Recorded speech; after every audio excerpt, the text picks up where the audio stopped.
Bonjour, ce sont des images inhabituelles prises en plein Paris lors d'une manifestation lycéenne le mois dernier et qui ont saisi tous ceux qui les ont vues. L'ambiance a vite dégénéré avec l'intrusion de casseurs dans le cortège. Les organisateurs ont préféré du coup disperser les rangs prématurément. La police n'a recensé finalement que 9000 manifestants dans la capitale. Alors, ces images d'extrême violence révèlent-elles ou marquent-elles l'avènement de ce qu'on a appelé un racisme anti-blanc?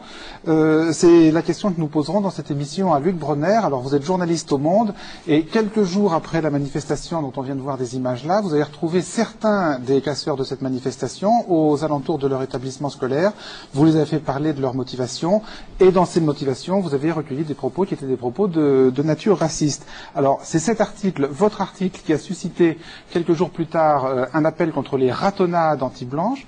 Appel qui a été notamment initié par le mouvement Hashomer Hatzair, un mouvement sioniste de gauche, on peut dire, que vous représentez ici, Yonis Madja, et nous essaierons de réfléchir sur ces mots qui sont quand même très forts, ratonnade anti-blanche, racisme anti-blanc. Alors des mots très forts, des mots que vous avez trouvés, enfin l'appel vous l'avez trouvé idiot et irresponsable et infondé, Michel Kokoreff.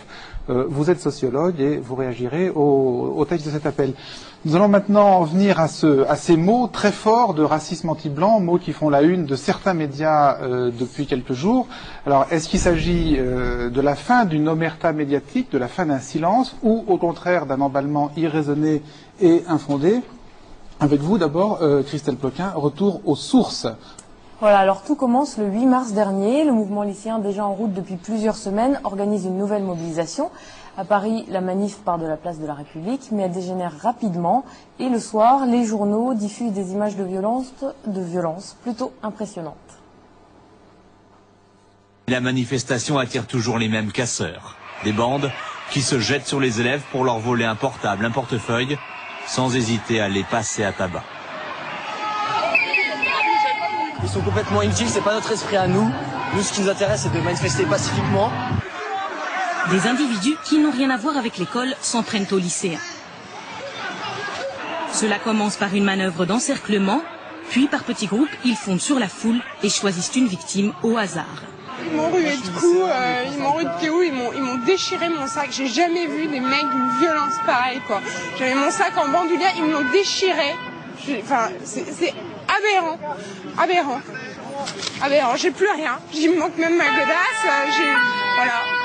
Mais à Paris, l'ambiance a vite dégénéré avec l'intrusion de casseurs dans le cortège. Les organisateurs ont préféré du coup disperser les rangs prématurément. La police n'a recensé finalement que 9000 manifestants dans la capitale. Bousculade, incident, les visages se ferment, la déception s'installe.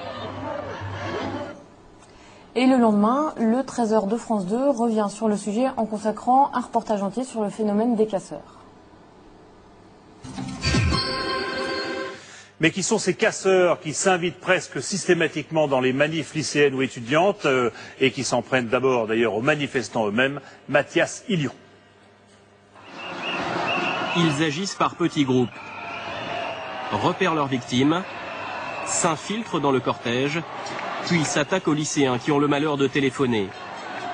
Coup de poing au visage, le portable change de main en un instant. Difficile pour les policiers d'intervenir au milieu d'une foule de jeunes manifestants, mineurs pour la plupart. Peu de vitrines cassées sur le chemin de la manifestation hier après-midi. C'était la cible privilégiée des casseurs il y a quelques années encore. Cette fois, les agressions visaient les lycéens qui ne comprenaient pas l'inaction des forces de l'ordre. En fait, je marchais et puis j'ai reçu un gros boom sur la tête, mais c'était comme de la ferraille. Des casseurs dans les manifestations de lycéens, il y en avait déjà dans les mouvements des années 80. Mais selon les organisateurs des cortèges de l'époque, les raisons de cette violence ont radicalement changé. Alors quelques jours plus tard, Luc Bronner, vous retrouvez des casseurs de ces manifestations pour les interroger sur leur motivation. Votre article paraît dans Le Monde du 16 mars sous un titre inquiétant qui évoque le spectre des violences anti-blancs. Le chapeau, c'est-à-dire le paragraphe qui est juste en dessous du titre, annonce ce qui va suivre, le portrait de casseurs issus de Seine-Saint-Denis et des quartiers nord de Paris qui expriment leur haine des petits Français. Alors vous commencez par nous présenter Eikel, 18 ans, de nationalité française et tunisienne, qui revendique fièrement d'être un casseur et d'être allé à la manif pour taper, je cite, des bouffons, des petits Français avec des têtes de victimes. Alors dans son discours et celui des autres jeunes que vous rencontrez ce jour-là, vous trouvez plusieurs niveaux d'explication à la violence. Économique, vous citez se faire de l'argent facile. Ludique, c'est ce qu'ils appellent le plaisir de taper. Et puis un mélange de racisme et de jalousie sociale, se venger des Blancs.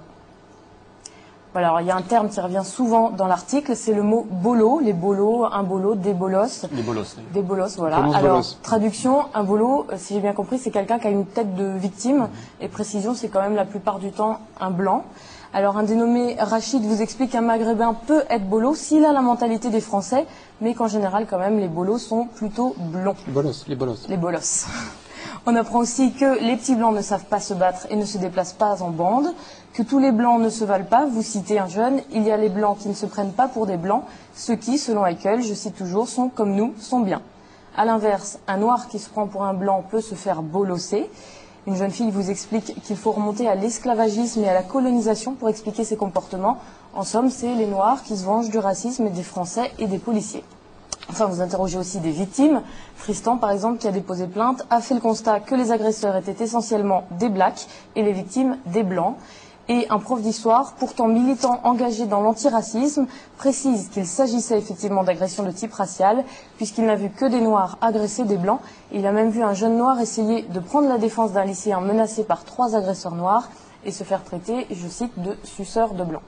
Voilà, alors on a lu votre article là presque ligne à ligne, ce qu'on fait rarement quand même dans l'émission, parce qu'il est rare qu'un article unique ait un tel impact, puisque c'est cet article essentiellement qui a été à l'origine de l'appel contre le racisme anti-blanc.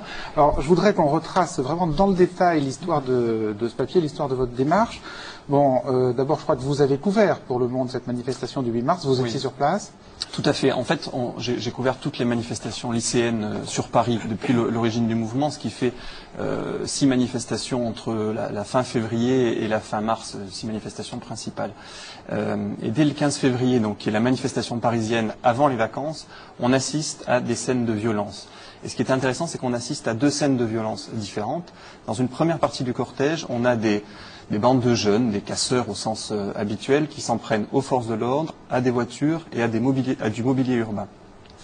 Dans une deuxième partie de manifestation, toujours sur ce défilé, on voit des jeunes, des bandes de jeunes qui cette fois-ci s'en prennent aux manifestants, qui s'en prennent très violemment en s'attaquant parfois à une dizaine de personnes à la victime pour lui prendre un lecteur MP3, un téléphone portable, des portefeuilles. Donc c'est déjà pour nous une première alerte, c'est-à-dire que on constate un phénomène qui est visiblement assez inédit, c'est-à-dire des casseurs qui ne s'en prennent pas aux forces de l'ordre ou aux magasins, mais qui s'en prennent aux manifestants eux-mêmes. D'accord, donc le 8 mars, c'est la même chose. On a vu les images là. En plus important, on a vu les images. Et on va revenir tout à l'heure sur la manifestation proprement dite. Mais qu'est-ce qui vous donne à vous l'idée d'aller les rechercher sur leur lieu de vie ou dans leurs établissements scolaires? C'est la surprise. La surprise de constater cette violence est vraiment une violence qui est, comme on le voyait sur les images, extrême, avec des scènes qui s'apparentent à des formes de lynchage. Il n'y a pas eu de blessés très graves, mais il y a eu beaucoup de jeunes qui sont sortis en ayant été tabassés. Donc on a voulu comprendre. Sur le moment, c'était impossible. On a essayé de discuter avec certains des casseurs ou des agresseurs, et évidemment le contexte ne s'y prêtait pas. Ils étaient extrêmement agressifs et d'autre part très mobiles au sein du cortège. Donc il y avait une difficulté technique d'un point de vue journalistique pour les faire parler. D'accord. On a cherché à comprendre, on a voulu les faire parler, essayer de savoir pourquoi ils avaient commis ces actes sur les lycéens et quelle pouvait être leur motivation. Alors, comment vous les retrouvez? Comment vous savez où aller les chercher? Alors pour ça, j'ai 2 indices. Premier indice, c'est que j'ai entendu des propos de jeunes au cours de la manifestation qui faisaient référence à une ville de banlieue parisienne, qui est un premier élément.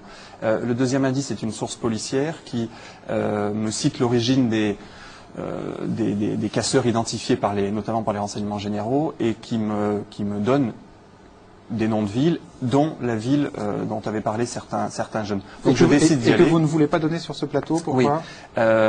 À l'origine, on souhaitait l'écrire dans le journal, et à la demande expresse du proviseur de ce lycée, on a décidé de ne pas le préciser. La proviseure nous a vraiment fait comprendre que ça aurait été catastrophique pour son établissement. Et c'est vrai qu'on n'est pas sur un sujet sur l'établissement, donc on l'a accepté. Donc vous allez sur place? Je vais sur place en choisissant donc de me rendre auprès d'un établissement qui est un lycée professionnel qui concentre les difficultés, donc qui se trouve en Seine-Saint-Denis, qui a une réputation assez dure au sein de ce département. Et je passe la journée à discuter avec les jeunes qui sortent du lycée. Une journée? Une journée complète. Et alors là, certains d'entre eux vous avouent spontanément, oui, on était à cette manif du 8 mars.